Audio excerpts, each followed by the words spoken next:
पटना में फैजल खान उर्फ खान सर के कोचिंग खान ग्लोबल स्टडीज के बाहर हुई गोलीबारी का एक और वीडियो सामने आया है और इस वीडियो में गोलियों की आवाज साफ सुनी जा सकती है। आसपास के किसी गर्ल्स हॉस्टल की लड़की ने इस वीडियो को बनाया था।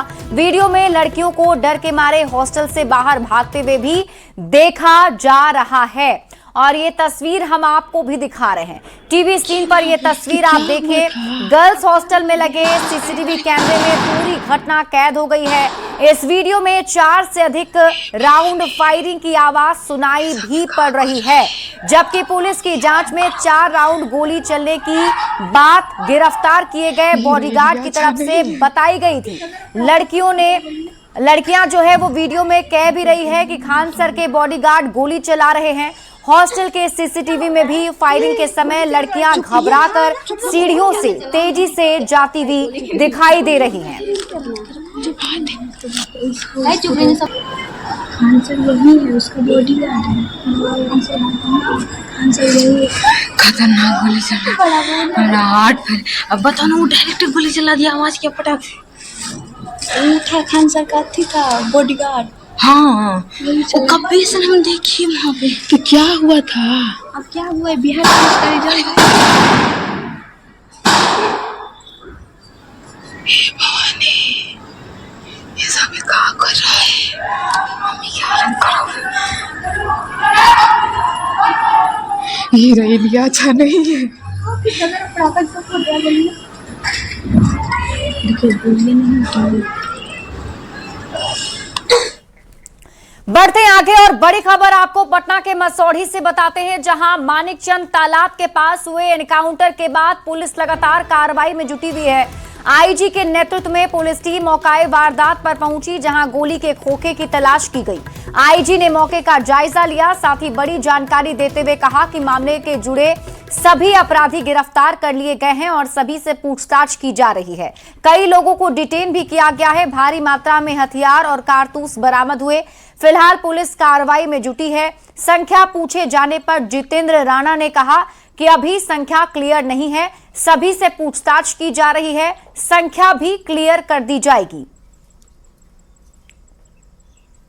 पुलिस के आने पे जो अपराधी जो थे उन लोगों द्वारा फायरिंग किया गया। रिटेलिएटरी पुलिस ने भी फायरिंग करी, जिसमें एक हमारे जो पदाधिकारी हैं उनके पैर में गोली लगा है, एक के हाथ में लगा, और जो अपराधी क्रम से जो एक अपराधी जो है उनके छाती में गोली लगा था, जिसके बाद में मृत्यु हो गई है। पुलिस के द्वारा त्वरित कार्रवाई की गई, जिसमें लगभग 6-7 जो और अन्य अपराधी जो हैं, इनके साथी जो हैं, वो सब गिरफ्तार हुए हैं और काफ़ी बड़ी मात्रा में हथियार, असला इत्यादि बरामद हुआ है। अभी का जो आपराधिक इतिहास है उसका हम लोग अभी खंगाल रहे हैं और अभी जो आगे की कार्रवाई की जा रही है। बिहार में पूर्ण शराबबंदी है, ऐसे में शराब लदी एक गाड़ी जब छपरा में पलटी तो शराब लूटने की होड़ मच गई। घटना दरियापुर रेल चक्का फैक्ट्री के पास की है, जहां शराब लदी गाड़ी दुर्घटनाग्रस्त होकर पलट गई, जिससे शराब सड़क पर बिखर गई। और फिर क्या था, जैसे ही लोगों को पता चला सड़क पर शराब बिखरी पड़ी है, शराब लूटने की होड़ मच गई। बड़ी संख्या में लोग शराब लूटने के लिए पहुंच गए, जिसके हाथ जितनी शराब लगी लोग लेकर चलते बने।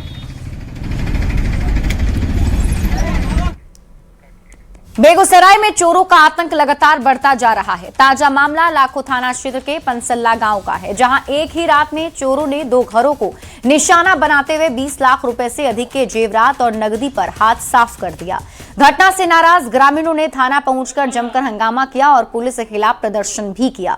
लोगों का आरोप है कि क्षेत्र में लगातार आपराधिक घटनाएं हो रही हैं, लेकिन पुलिस अपराधियों पर लगाम लगाने में विफल साबित हो रही है। उधर घटना की सूचना मिलते ही पुलिस मौके पर पहुंची और मामले की जांच में जुट गई है। तो दुकान पर यहाँ रात को बने लगभग तब क्या बजे हुआ है, रात को खिड़की तोड़ काट करके आप पैसा और उसके बाद पूरा सामान जो था 1,60,000 रुपया नगद और लगभग 7 भर जेवर था। बच्चिया की शादी उदी के लिए सब रखे हुए, सब नया नया कपड़ा था, वो सब लेकर चला गया। दरभंगा से आपको बड़ी खबर बताते हैं। एजेंसी में मैनेजर की हत्या का खुलासा हुआ है। मामले में पूर्व कर्मचारी भी गिरफ्तार किया गया। हत्या का सीसीटीवी वीडियो भी सामने आया था। मामले का खुलासा करते हुए सदर एसडीपीओ राजीव कुमार ने बताया कि हत्या का आरोपी एजेंसी का ही पूर्व कर्मचारी सोनू पासवान है। उससे पहले एजेंसी के मालिक ने मैनेजर मोहम्मद फैज अहमद के कहने पर नौकरी से निकाल दिया था और इसी बात को लेकर उसके मन में पहले से ही रंजिश थी। साथ ही कुछ पैसों के लेन देन को लेकर भी दोनों के बीच विवाद चल रहा था। पुलिस के अनुसार घटना वाले दिन आरोपी सोनू पासवान हत्या से करीब 1 घंटे पहले एजेंसी पहुंचा। मौका मिलते ही मोटरसाइकिल के शॉकर से फैज अहमद पर हमला कर दिया, जिससे उसकी मौके पर मौत हो गई। वारदात को अंजाम देने के बाद आरोपी फरार हो गया। गिरफ्तारी के बाद आरोपी ने अपना जुर्म कबूल कर लिया है। फिलहाल पुलिस ने उसे न्यायिक हिरासत में भेज दिया है और आगे की कार्रवाई जारी है।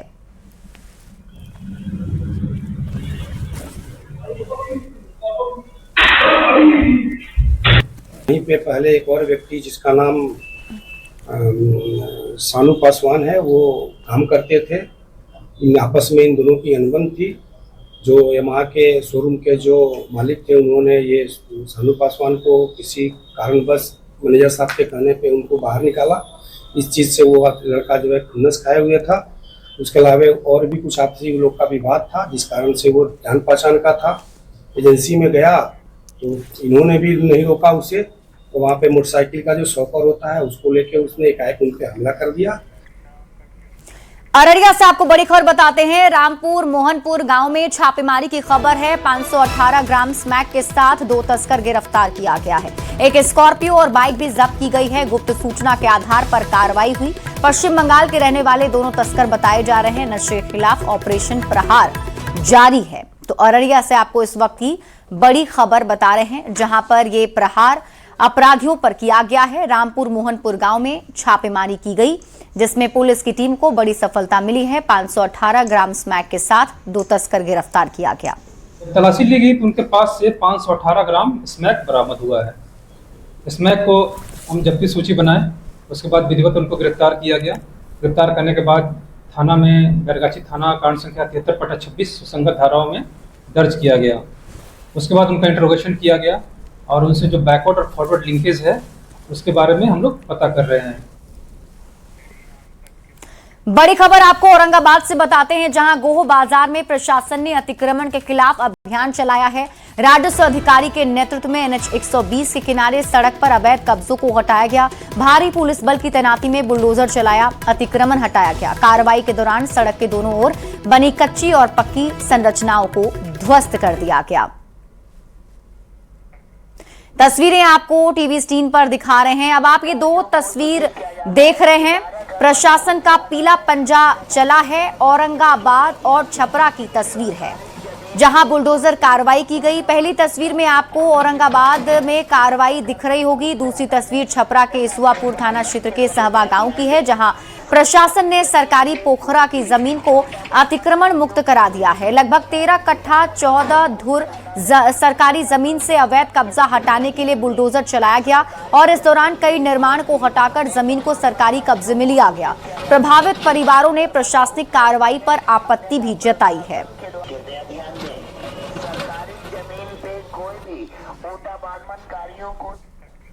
और अब बिहार की बड़ी खबरों पर नजर डालते हैं।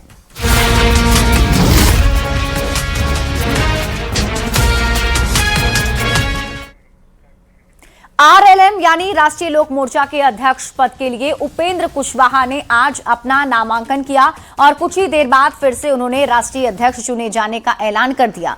उपेंद्र कुशवाहा ने पार्टी के राष्ट्रीय निर्वाची पदाधिकारी प्रमोद कुमार सुमन के सामने राष्ट्रीय अध्यक्ष पद के लिए नामांकन पत्र भरा था। पार्टी की ओर से उपेंद्र कुशवाहा ने अकेले नामांकन किया था। ऐसे में बिना किसी वोटिंग के उनका राष्ट्रीय अध्यक्ष चुना जाना तय था।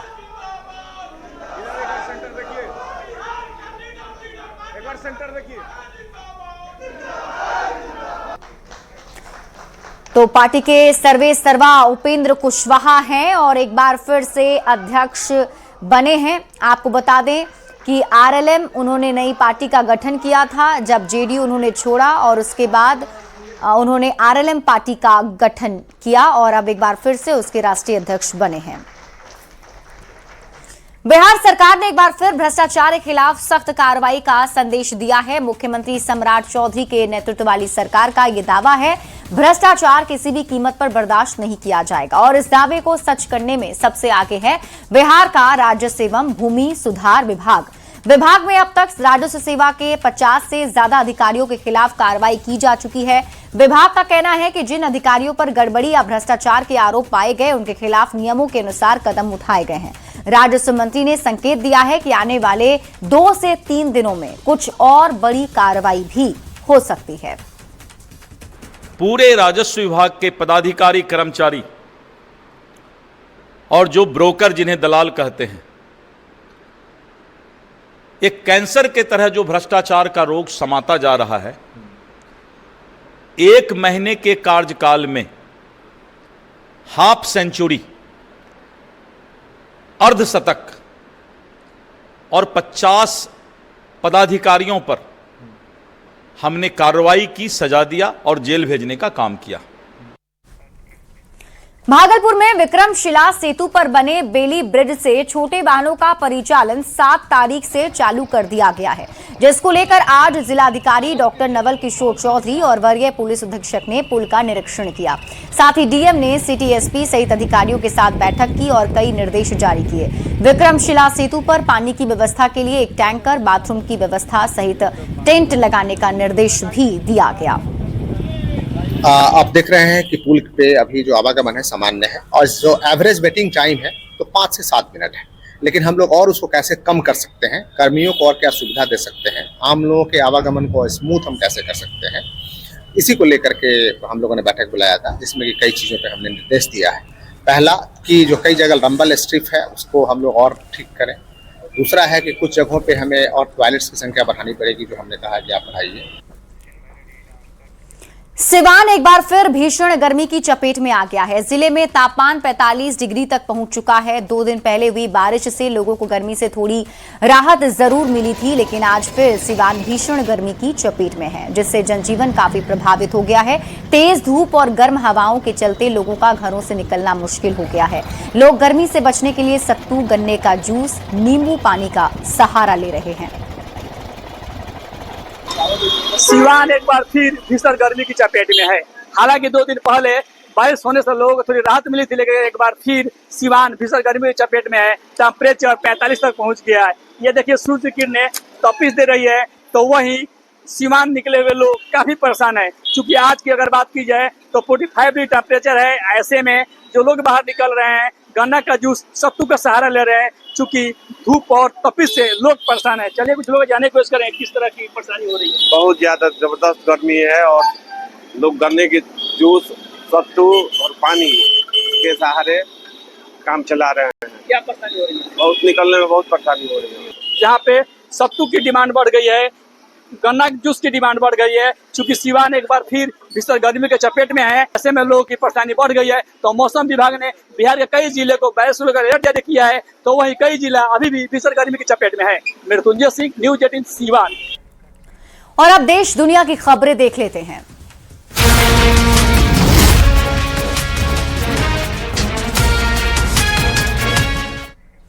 असम के जोरहाट स्थित रौरिया एयरफोर्स स्टेशन पर शनिवार को भारतीय वायुसेना का एक AN-32 परिवहन विमान दुर्घटनाग्रस्त हो गया। इस दर्दनाक हादसे में वायुसेना के 5 कर्मी शहीद हो गए। भारतीय वायुसेना के अधिकारियों के अनुसार AN-32 परिवहन विमान अरुणाचल प्रदेश से जोरहाट लौट रहा था और इसी दौरान लैंडिंग के समय विमान हादसे का शिकार हो गया। दुर्घटना एयरबेस परिसर के भीतर ही हुई, जिसके बाद विमान में आग लग गई और पूरे इलाके में अफरा तफरी भी मच गई। मिली जानकारी के मुताबिक विमान एयरबेस पर उतर रहा था और तभी ये क्रैश हो गया। हादसे की वजह से एयरफोर्स का विमान 2 टुकड़ों में टूट गया और वहां से आग और धुएं का गुबार उठता हुआ दिखाई दिया। असम के जोरहाट एयरफोर्स स्टेशन पर हुए विमान हादसे पर सीएम सम्राट चौधरी ने भी दुख जताया है। सोशल मीडिया पर पोस्ट कर लिखा, दुर्घटना में हमारे 5 वीर वायु योद्धाओं के निधन का समाचार अत्यंत दुखद एवं हृदय विदारक है। ईश्वर परिजनों को दुख सहन करने की शक्ति दें।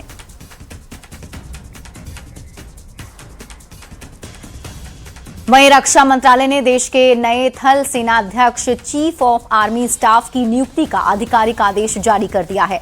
मंत्रालय द्वारा जारी आदेश में बताया गया कि राष्ट्रपति ने लेफ्टिनेंट जनरल धीरज सेठ को अगला सेना प्रमुख नियुक्त करने की मंजूरी दे दी है। वो जनरल के पद पर अपनी सेवाएं देंगे। लेफ्टिनेंट जनरल धीरज सेठ 30 जून 2026 को वर्तमान सेना प्रमुख जनरल उपेंद्र द्विवेदी की जगह कार्यभार संभालेंगे। केंद्रीय गृह मंत्री अमित शाह ने शनिवार को डेमोग्राफिक बदलाव को लेकर एक बैठक की। उन्होंने आयोग को सीमावर्ती जिलों में जनसंख्या में बदलाव का अध्ययन करने, आकलन के लिए सीमावर्ती इलाकों, मेट्रो शहरों और औद्योगिक कस्बों का दौरा करने के निर्देश दिए हैं। केंद्र सरकार ने पिछले महीने अवैध प्रवासन और अन्य असामान्य कारणों से हो रहे डेमोग्राफी चेंज का अध्ययन करने और उनसे निपटने के उपाय सुझाने के लिए एक उच्च स्तरीय समिति का गठन किया था।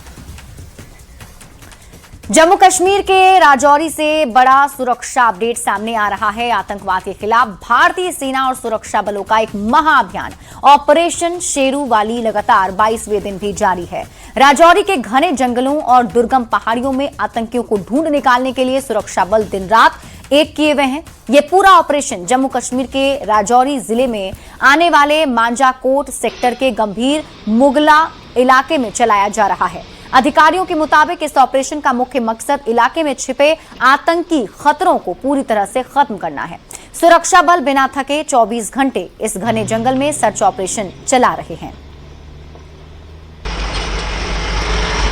नीट 2026 के लिए एयरफोर्स संभालेगी मोर्चा। बड़ी खबर आपको बता रहे हैं, आईएएफ नीट 2026 के प्रश्न पत्रों का ट्रांसपोर्ट करेगी। C-130J, AN-32 और MI-17 ALH हेलीकॉप्टर इसमें तैनात होंगे। 18 नोट से 50+ लोकेशन तक हाई सिक्योरिटी में डिलीवरी होगी। एयर और रोड से मल्टी लेयर लॉजिस्टिक सिस्टम भी तैयार किया जाएगा ताकि किसी प्रकार की चूक इस परीक्षा में ना हो। ईरान से डील को लेकर अमेरिकी राष्ट्रपति डोनाल्ड ट्रंप ने दावा कर दिया है कि इस हफ्ते या सोमवार तक ईरान के साथ एक ऐतिहासिक समझौता हो सकता है। हालांकि तेहरान ने साफ कर दिया है कि परमाणु वार्ता तभी आगे बढ़ेगी जब पहले प्रस्तावित अंतरिम समझौते को लागू किया जाएगा। ईरान के विदेश मंत्री अब्बास अरागची के मुताबिक इस अंतरिम समझौते में हॉर्मुज को दोबारा खोलना और कई मोर्चों पर जारी संघर्षों को खत्म करना शामिल है। फिलहाल किसी सहमति पत्र पर साइन नहीं हुए हैं और शर्तों में बदलाव की गुंजाइश बनी हुई है। डोनाल्ड ट्रंप ने ईरान के विदेश मंत्री सैयद अब्बास अरागची का एक्स पोस्ट को अपने ट्रुथ सोशल पर शेयर किया है, जिसमें डील के फाइनल स्टेज में पहुंचने का दावा किया है।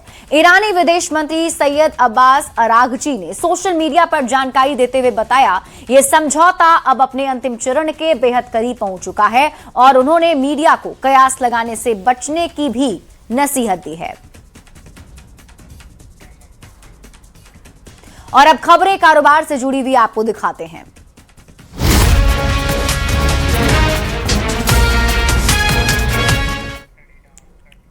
एलन मस्क की कंपनी स्पेस एक्स शुक्रवार को अमेरिकी टेक्नोलॉजी इंडेक्स नेक्स्ट पर आईपीओ के जरिए रिकॉर्ड $75 अरब जुटाने के बाद लिस्ट हो गई है और इसके साथ ही मस्क दुनिया के पहले ट्रिलियनियर बन चुके हैं।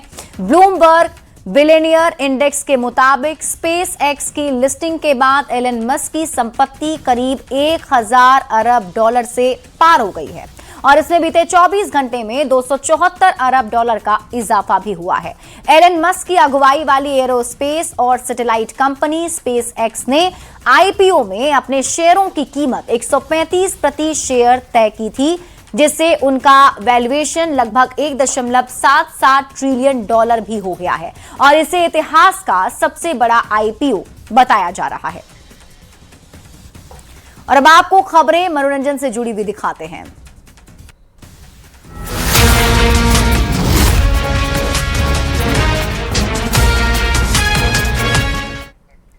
$370 की बिरयानी विवाद के बीच कॉमेडियन प्रणीत मोरे ने माफी मांग ली है। प्रणीत मोरे ने वीडियो जारी कर माफी मांगी। प्रणीत मोरे ने कहा कि बहुत बड़ी गलती थी, लोगों का गुस्सा जायज है। साथ ही उन्होंने कहा कि मैं अपने कंटेंट पर काम करूंगा। आपको बता दें कि प्रणीत मोरे का शो का एक क्लिप काफी ज्यादा वायरल हो रहा था, जिस पर सोशल मीडिया पर काफी ज्यादा टिप्पणी की जा रही थी, लोगों में गुस्सा और नाराजगी दिख रही थी, जिसके लिए अब प्रणीत मोरे ने लोगों से माफी मांगी है और उन्होंने ये भी बोला है कि आगे से वो अपने कंटेंट पर ध्यान देंगे और ज्यादा काम करेंगे। सर अकाउंट खुलवा दो। और अब खबरें खेल से जुड़ी हुई आपको दिखाते हैं।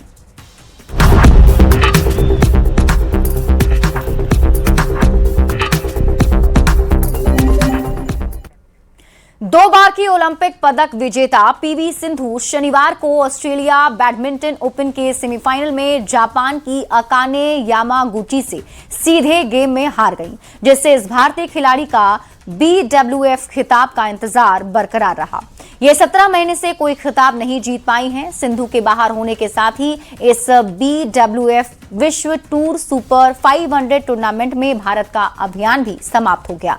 सिंधु ने पहले गेम में यामागुची के हर शॉट का डटकर सामना किया। दोनों खिलाड़ियों ने लगातार 6-6 अंक हासिल किए, लेकिन भारतीय खिलाड़ी अपने गेम पॉइंट को अंक में बदलने में नाकाम रही।